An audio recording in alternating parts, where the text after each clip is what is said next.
this mic in here. Here we go. That should be about right. Hello, everybody. Ty Besh, your host of the Late Life Archive. Here I am again. And a much shorter span of time between the last one I recorded.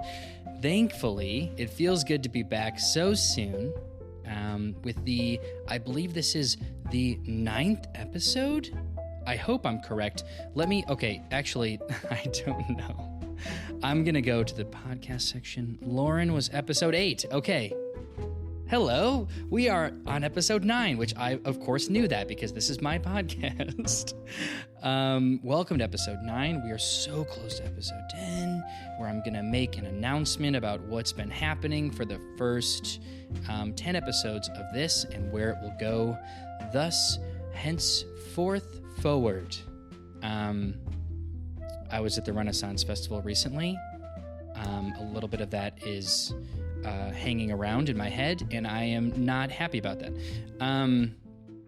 But yes, so in the meantime, this is going to be episode 9. For those who are new here, if this is your first time listening to the Late Life Archive, what I do is I interview family elders to help preserve their stories for their family. And then what I do is I come over here with a bunch of notes of things that they said, and then I pass on some fun little tidbits and life lessons that these people wanted you to hear. And of course, it is quite anonymous. It will get more so after episode 10 once I talk about what's happening next. But for now, let's talk about Mark for episode 9.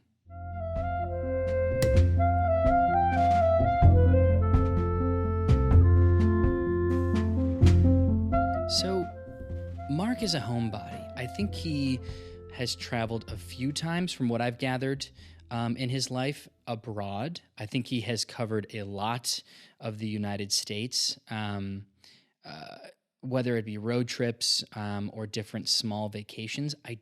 From what I have heard, he has not left the state of Michigan and the Detroit metro area for all of his life. And which I love talking to, these quote unquote homebodies for these interviews, because they have such, I don't want to say different, but, being someone that travels a lot myself and talks to a lot of travelers, they have a lot of things to share that I find interesting because it's different than my experience and the people that I kind of, roll with. So this was no different. A lot of just very heartfelt and comfy stories from him, and I have a lot of things to share. I'm scrolling on my phone right now. This might be one of the longer ones, or I might get through it pretty quickly. We'll see. But we'll see if I can hang around that 30 to 40-minute mark for Mark. The first thing he talked about, because we started out, of course, when he was younger. One of the things that I really liked that I heard was the winters of Michigan, of course. And what he talked about was he remembers very specifically building this giant ice rink in their backyard. And the reason they were able to build this so well and so quickly is because his father brought back this plastic flooring from Ford. His father, like many in the Detroit area, worked for Ford, one of the big three. And he said they had ice in a day. Could you imagine? Of course, Michigan has that lake culture where, you just wait for the lakes to freeze over, which, by the way, I heard, and I was not here for most of, I was not in Michigan, where I am now, for most of the winter, but I heard it was in 2023, this winter was so mild that the lakes did not freeze over, which is crazy. I'm going to keep it there. I'm not here to comment on anything else other than that.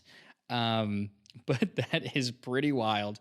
But hey, if you were Mark back in the day with his father coming from Ford with whatever this plastic flooring is, I don't know why Ford has this, but maybe an R&D, in the lab. you could have ice in a day. That was kind of cool. I like that. And I definitely, as he was telling, I could see that in my head, like, just skating around in the backyard, just hitting the puck around. You know what Gretzky said, just go where the go where the puck's going to end up. Oh, that quote. People love that quote. He would walk to school. And this is kind of a two-parter, which I liked. He would walk to school when he was young, and he would pick friends up on the way, which is so cool. That's like, and I wasn't in that era, I think specifically because, and there were still neighborhoods like this when I was growing up. But of course, you'd take the bus or, your parents would drive you to school. The idea of just being in this neighborhood where you could walk to school is so cool. And I'm jealous.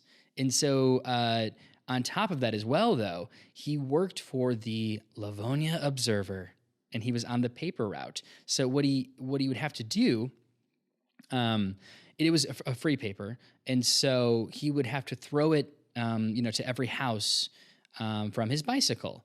But because he had to go to school, he would get up every morning at 4 a.m. Or what? I guess I shouldn't assume every morning. Whatever mornings he was working, he would have to get up every morning at 4 a.m. and throw about 250 houses worth of these papers on his bicycle. That's so cool. And I'm assuming that doesn't happen in winter. Going back to the making his own ice rink with this. Yeah, I should have asked about that. I didn't have that thought in the moment, and I'm sad about that because I love places that have really harsh winters. And, Metro Detroit isn't, New York City, where things will get plowed through the night and all that kind of stuff. Like, you're going to wake up to piles of snow and snow-covered streets. And so I don't know how big mountain bikes were back then. I don't know if those were a thing. I'm trying to imagine the movies that I've watched. And I'm just like imagining these like all metal bicycles that are really shiny and heavy. I've never seen a mountain bike in an old movie. That's okay. I'm marking that. It's so funny to say. I'm going to mark this because I'll do it for my post-show research. I want to know when the mountain bike was either one, invented, or two, became such a big thing that everyone was buying them. Because of course now, like I go everywhere and people got their they got my mountain bike, to go out in the desert or go up the hill or the mountain or off-road. Like, what? Anyways, I've made my point. I will look that up later. So, little tidbit here, talking about the old days, ding-dongs. He said ding-dongs were all the rage for packed lunches. Every kid had a ding-dong. And I'm going to include some kind of, maybe a YouTube commercial or just some white paper about ding-dongs. If you don't know what ding-dongs are, I'd be surprised if you don't. What a weird, little treat. And I grew up with this as well, which is interesting, is the packed lunches and the snacks and the treats that would go in that, even for when I was young, was really, what a moneymaker for these companies. Like all these kids that are getting these little snacks. And even to the point where I was young, everything was prepackaged for you. I think it was more like snacks back in his day. And then, it'd be a sandwich or whatever kind of made more fresh, by the mother or the father. But when I was young, my parents could go into a store and just buy Lunchables or all this prepackaged, preservative-filled stuff, and just, I could just open this bag and just have tons of. Anyway, it's interesting how that kind of evolved over time, the packed lunch. But yeah, Ding Dongs. It reminds me of that movie. What's that zombie movie? Is it called Zombieland? Where he loves Twinkies. Who is that guy? I just saw him in True Detective. I love that guy. Woody Harrelson? Is that his name? His character loves Twinkies. I don't know why but yeah, of course, because they last forever. Maybe that's why it reminded me. But yeah, so Ding Dong's cool.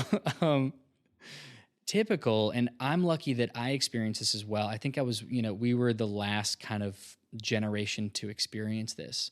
he really reflected happily on the fact that his parents would just tell him to go out and play and come back when it was dark. In the nostalgia of that, of just hearing that and having experienced it myself is, it's palpable. It just feels so not to get into the whole like, oh yeah, the kids don't roll around in dirt anymore. Like, I don't want to get into that narrative.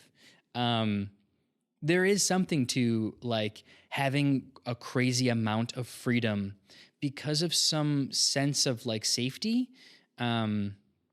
Whether it was safer back then than it is now, I don't know. I think the news would like you to think otherwise.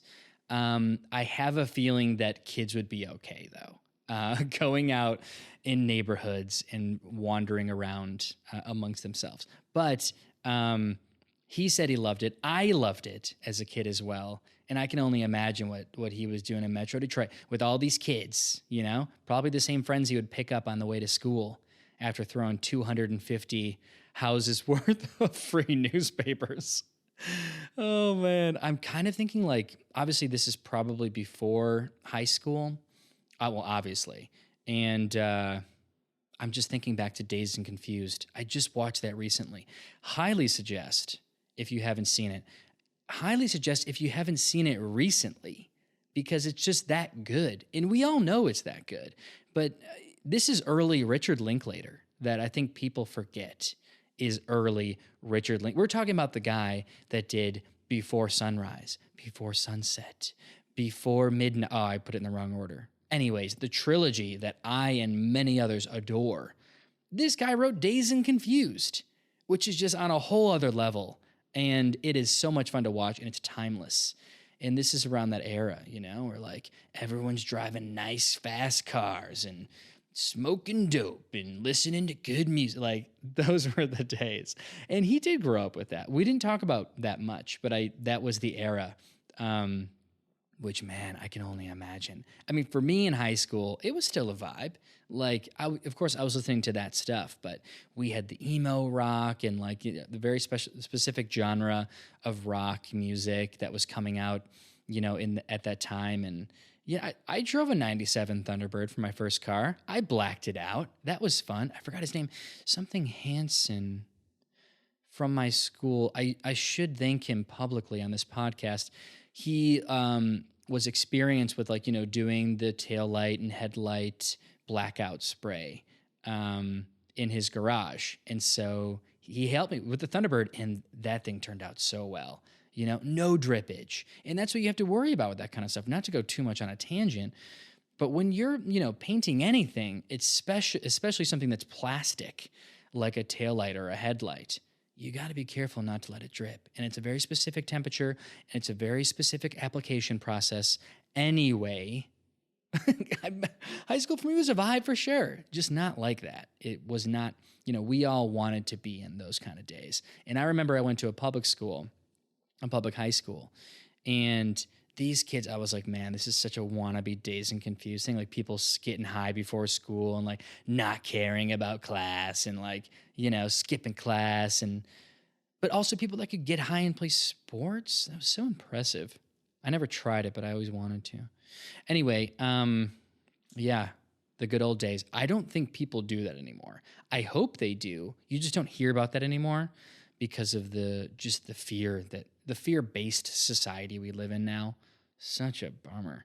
Anyway, moving on. This was big. And I'm kind of jumping ahead, but not, because this was just a story he told. It's also kind of a lesson built into this, because it still applies today. He told this specific story where he had a good friend that was black. And I think this is high school times. Yes, because he said he was 16. So he had a good friend that was black, and he brought him over the house, and his dad came up and said, what are you doing with him, kind of thing. And he quite literally like threw the kid out of the house. And interestingly enough, Mark And he said, he quoted himself telling this, which I could tell it was like something he held very close. He said, his response to this was, "You just threw me out." And so he left the house.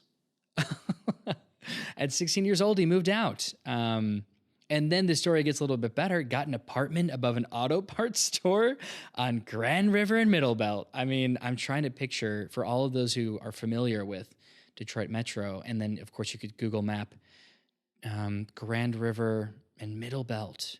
What's over there? Grand River, Middle Belt. Is that, I guess it is, I'm thinking Novi, but that's probably Livonia.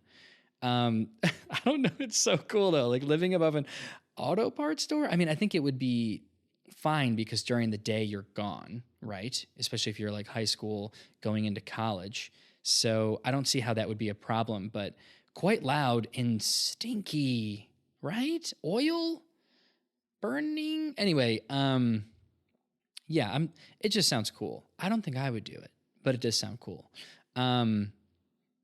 He mentioned that he, paid the rent because he had a job or jobs.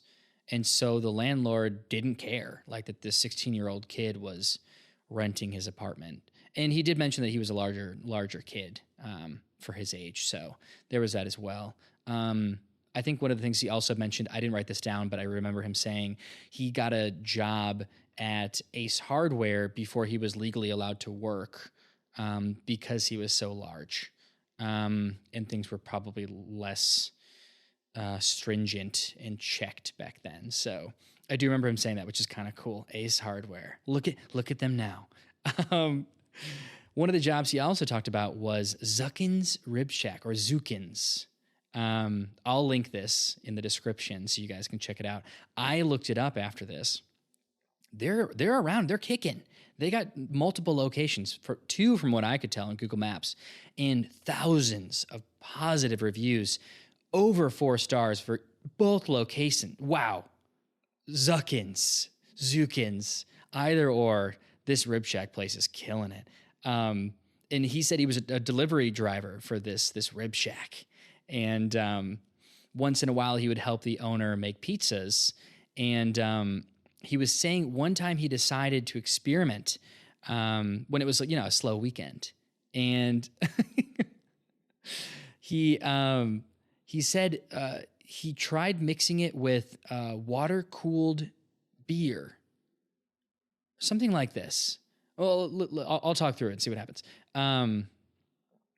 Okay, yes. So he said that, he cooked it with beer. I think this is probably the crust. And he said it was delicious. And the owner smelled the beer, but loved it. And, of course, they couldn't make it because it was alcohol. And it's interesting to think about that because there is all that, like, how much did you put in it? Because there is I always think of the vodka sauce, the Italian dish. And so maybe it was like too much, or maybe things were different back then. But yeah, that's interesting. That's kind of cool that, just throw some beer in the mix and have a nice beer battered bread pizza. So if anyone is willing to try that and report back, please do. Fast forward, he started donating blood. He talked about this because he still does it today. He's been doing this, I guess, since he was very young, which is super cool. I've always wondered who those people are that are donating blood. I mean, I guess they're everywhere. Look around. It's I feel like it's a movie, like look around. 1 in 6 people are donating blood. You just don't know it. So he's that guy, which is super cool. He talked about how back then they'd give you a metal pin every single time you donate blood, and I'm assuming it's a little blood drop. I think I've seen this before. And he says, kind of funny, of course, like he has a box of hundreds of these little pins.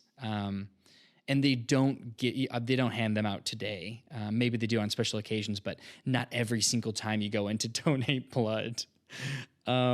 Maybe that goes back to the whole Ford thing when they had excess metal that they just didn't know what to do with, and they just melt it down and make these little blood drive pins for little marks trying to collect their pins. His 9/11 story, and he kind of hitched this to the donating blood thing.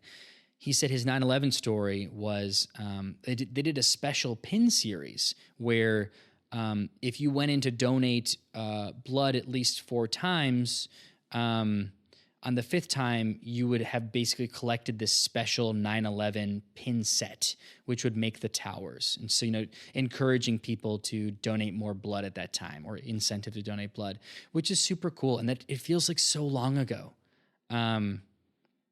Yeah, oh my goodness. 9/11. I was in 8th grade. And of course I remember. How could I not remember that? I was in Mrs. Van Zant's class, and she went out of the class because she got called out, and everyone's like, "Oh God, what?" Every time the teacher leaves, you're like, "Oh, what do we do?"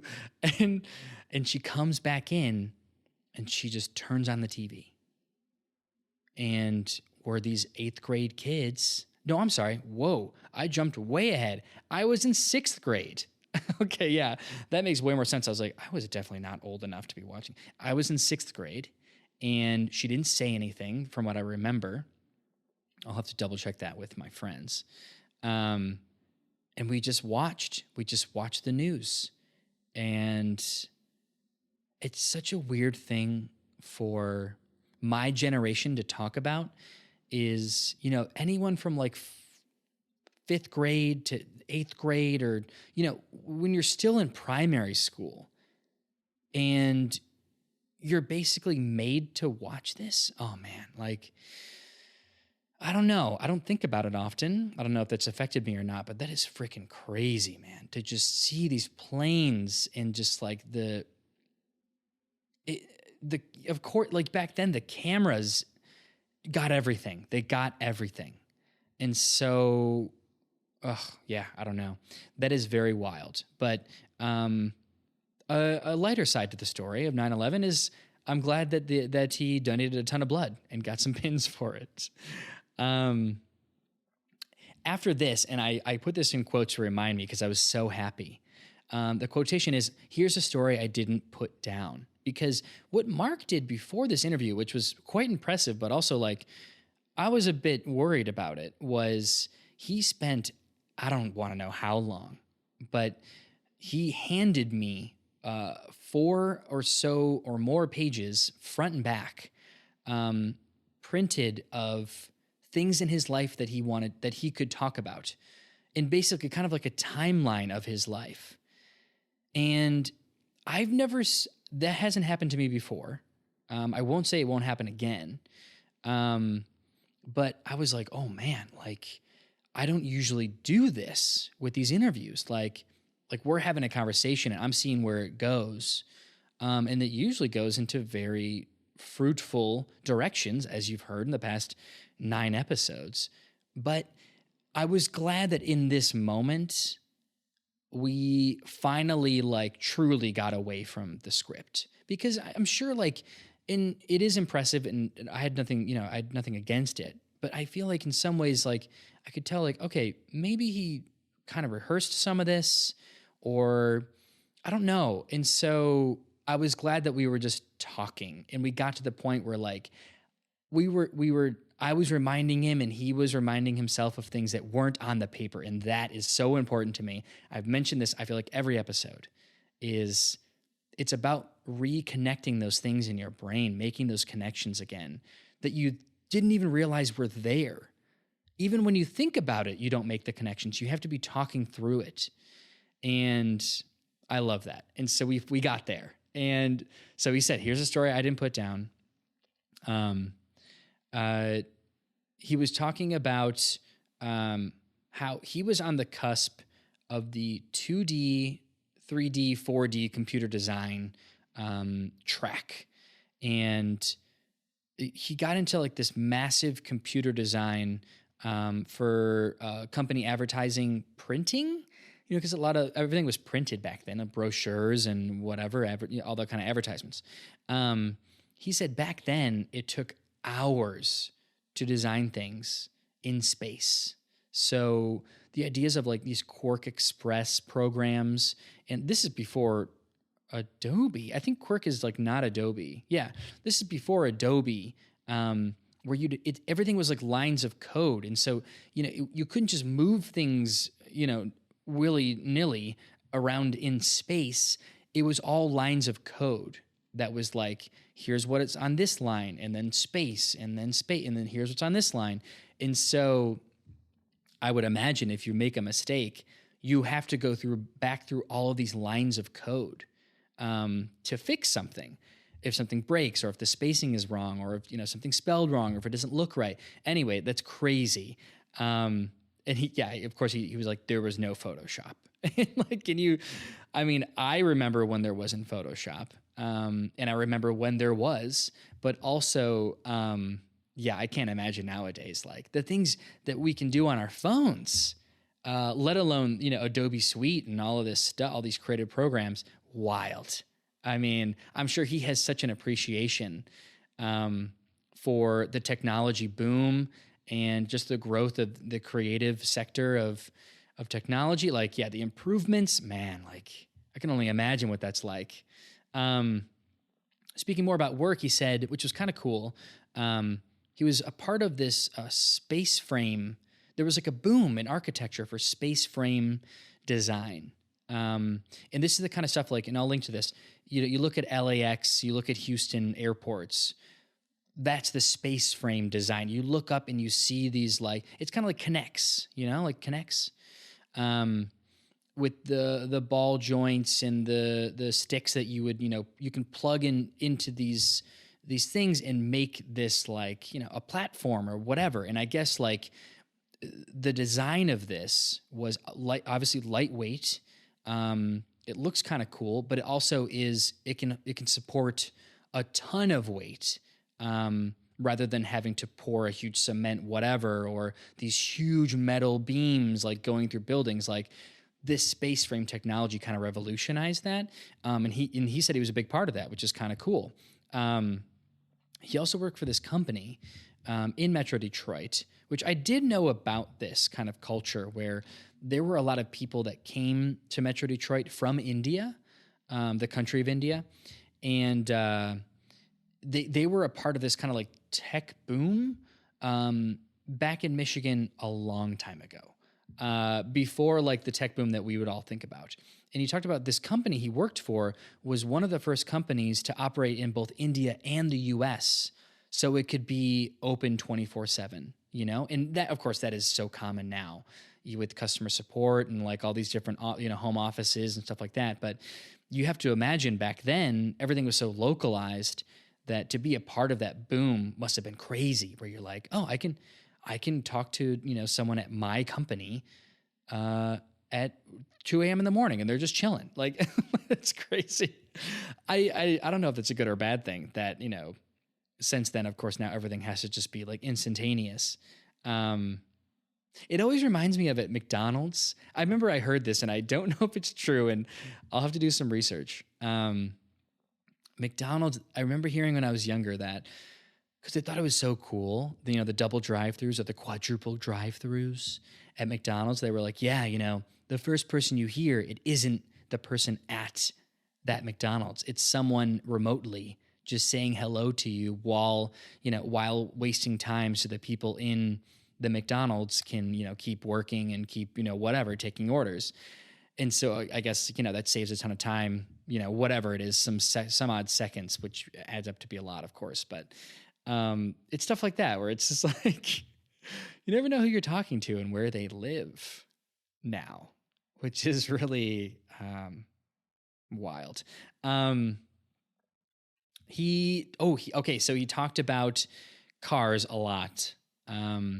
And the one story he had to share, which is super cool. I know Ford came out with this Taurus SHO not too long ago, just a few years ago. I think they had a newer version of it, which did not look good. But it did look like a Taurus. Which is, Ford Taurus was the kind of the lower end sedan back in the day. But Ford made this SHO, which was the kind of like upgraded engine, kind of racing version of the Taurus.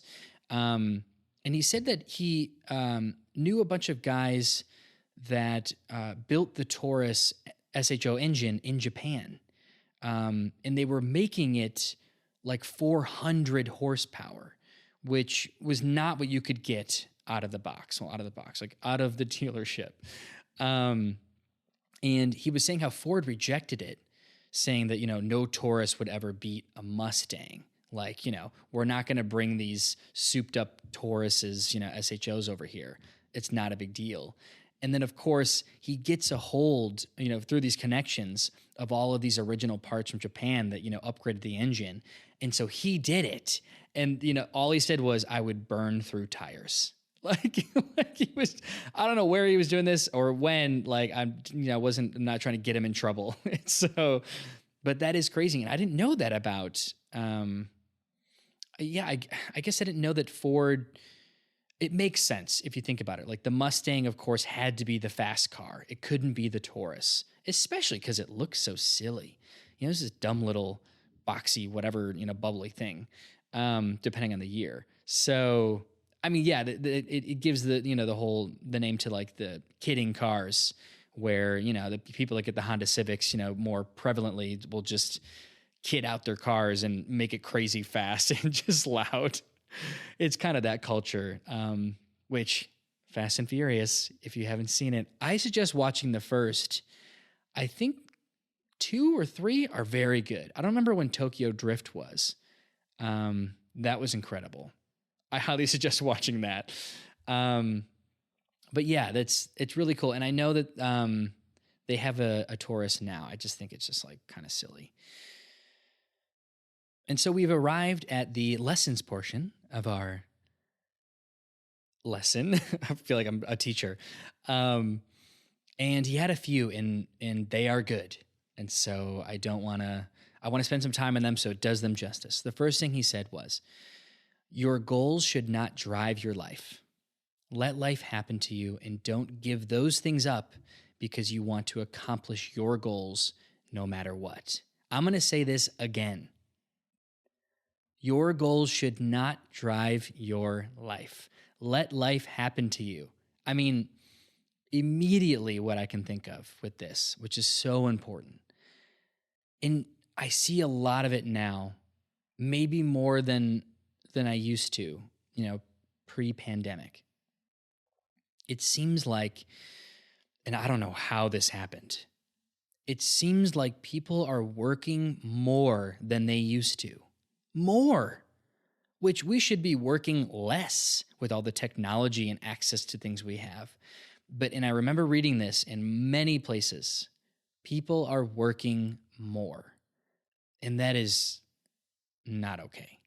And with that, of course, comes, if I meet this person, I'm not going to see it through because I need to do this for my work or my career goals. Or if this one thing comes along that doesn't fit into the puzzle, so I'm not going to pursue it. There's all of these things that kind of come your way in life.